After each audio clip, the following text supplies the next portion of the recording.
আসসালামু আলাইকুম, কেমন আছেন সবাই? আশা করি সবাই ভালো আছেন। আমরা এখন ইয়ারউদ্দিন খলিফা রহমাতুল্লাহ আলাই মির্জাগঞ্জের যে মাজার, সেখানে নদীটা দিয়ে আমরা যাচ্ছি।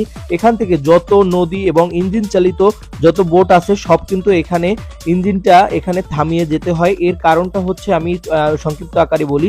এখানে পটুয়াখালী থেকে একটা স্টিমার আমতলীর উদ্দেশ্যে রওনা হয়ে এখান থেকে যেতে হয় সুবিদখালী ঘাট দিয়ে যাবে।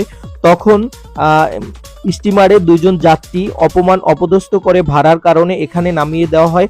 তারা ইয়ারউদ্দিন খলিফার মাজার এবং কবরে গিয়ে জিয়ারত করার পরে অনেক কান্নাকাটি করার পরে কবর জিয়ারত করে। তখন ওই স্টিমারটা সুবিদখালী ঘাট দিয়ে আবার ব্যাক করে আমতলীর উদ্দেশ্যে এখান থেকে যেতে হয়। ছোট একটা নদী, যারা বরিশালে আছে তারা হয়তো এখানে যারা আছেন তারা জেনে থাকবেন। স্টিমারটি এখান থেকে ব্যাক করে যাওয়ার পরে একটু সামনে শ্রীমন্ত নদীতে ডুবে যায়।